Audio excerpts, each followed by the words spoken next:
maanta annaga idin yeedhnay guddida qabaqaabada shirweynaha ma kulmiye ayaa idin yeedhay waxaan idinku yeedhay arrin yaroo maxaan ku dhahay halka ka dhacay shalay iyo daraad oo Soomaalidu waxa ku maamaadaa si xun sheeg sixir ka daran oo sidii waxa laga bedelay ayaan doonay inaanu caddayn ka sameeyno sidii hor ilaahay wax u dhaceen aanu halka ka sheegno oo xusbiga kulmiye lagu cambaaraynayay oo lagu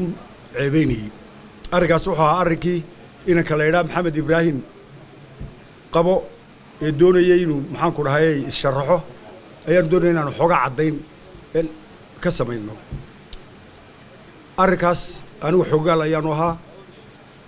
runtii ma doonayn inaan maxaan ku dhahay ka daba hadlo laakiin haddana arrin baa iga soo saaray godka ariga iga soo saaray waxa weeye in xusbiga lagama rabo iyo reerka iyo waxbu isku ma garanaysaa ariguna asagu taagna marka runtii arrinkaas maxaan ku dhahay uu kalifayna halkan ugu horeeyo oo si soo taago arrinkana xogaal baan ka ahaa lillaahi wixii sidii uu ahaa inaan halkan ka sheego ayaan doonayaa waxa weeye arrinkaasi khamiistii oo bishii 3deedii ay tahay ayuu halkan maxamed keenay hadalkiisa waxa ka mid ahaa wuxuu yiri markii dambe waa laga qabtay waa lay diiday buu ku bilaabay shirkiisa jaraa'id isagoo halka taagan marka waxa weeye arrinkaasi khamiistii ayuu halkan noogu yimi wuxuu noo keenay maxaan ku dhahay waraaqihii uu musharaxnimada ku dalbariyay arjigii dabeedna halka waa ku shiraynay buuq badan baa ka jiray maalmahan waxaan ka fikiraynay in maxaan ku dhahay halkan aan ku shirayay inaanu maasoor tagno sababtu waxa weeye ergooyinkii baa laga shaqaynayay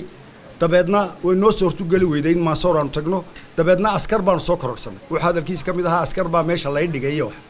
askartu waxa ahayd niman meesha iska joogay oo maxaan ku dhahay ergooyinka dadkii u socday waxa ay hayd inay ma garanaysaa kantaroolaan wuxuu gudoomiyaha aqalka iga xidhay buu yiri aqalkuna hoosta ayuu nooga xidhnaa sababta looga xidhayna waxa weeye si aan u shiri karno oo dadka u socda ergooyinka iyo waxa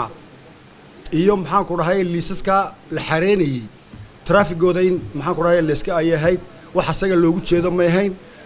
markii aanu shirkii dhamaynay baan waxaan niri waar nin sida arjigii iyo lacagtii ayaa dabadda inoo taagan arjigiisa waa ilaha aynu lacagta ka qabanno ayaan niri dabeedna waan u soo baxnay keen baan niri haddii libadka waraaqihii waanu eegnay haddii libadkii leeyahay markaan waraaqihii eegnay waa khamiistii weeyay bishii 3deedii dabeedna waxa dabeedna markii la eegay waxa lacagtii keen wuxuu keenay jeeg ayuu keenay haddii libadkii leeyahay dabeedna waxaan u aragnay aan jeedka sidii dadkii horeba u bixinayay kaashka waxaan niri war liibaano duca ku dhacday kaash baa la qabanaya jeegana waanu ka yar waxaan niri malakan waxa laga soo saaray tareega ma ahay jeeg active ma ahay baanu siino moogti marka runtii dabeedna waan ku celin waxaan niri lacagta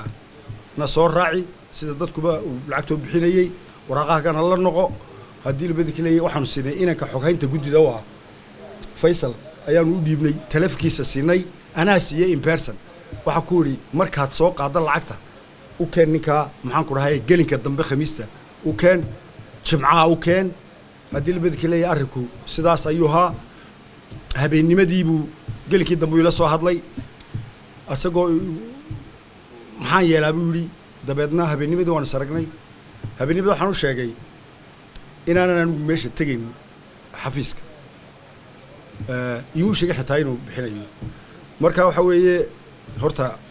arrinkaas sidoo ahaa wuxuu sheegay in aan loo diiday inuu meesha waraaqaha maxaan ku dhahay haddii libadkii leeyahay laga qabto waraaqaha waxa loogu diiday in laga qabto lacagtii ahayd inuu bixiyo ee dabaajiga ahayd ayaa la socon lacagta 2 cisho ayay ahayd inuu keeno laakiin taa muu samayn marka runtii waxa ka muuqatay anigu markii hore daacad baan ka mooday runtii laakiin waxaan ka fahmay maxaan ku dhahay inaanu doonayn nin maxaan ku dhahay lacag bixiya inuu daydeeyay in la yiraaho maxaan ku dhahay libadkii leeyahay ka qaban mayniyo waxa dabeedna uu waraaq caynkaas oo kala sameeyo waxa weeye mid baa ku cadeynaya inaanay wax ka dhabahayn waxaan ku cadeynaya waxa weeye ninka madaxnimada xusbiga gudoomiyaha labaad isku sharaxaya asagoo waraaqa xaraynaya miidiya hore soo kaxaysan la qodhin iyo xaradii yani waxa weeye markiis horeba wuxuu ku tala galay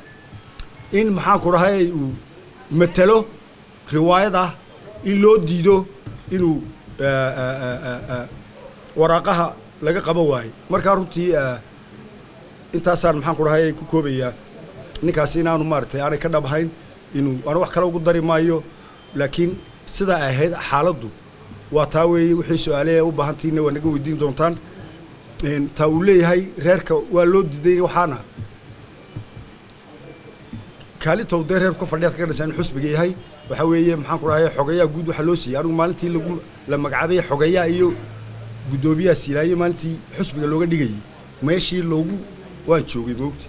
waxa weeye waxa looga dhigay base-ka uu ku leeyahay maxaan ku dhahay xaafadda Axmed Dhagax kulmiye uu ku leeyahay ayaa looga dhigayay maxaan ku dhahay mug iyo taageero weyn ayuu ku haystaa cidna waxba uma diidana cidii sharaxaysa most welcome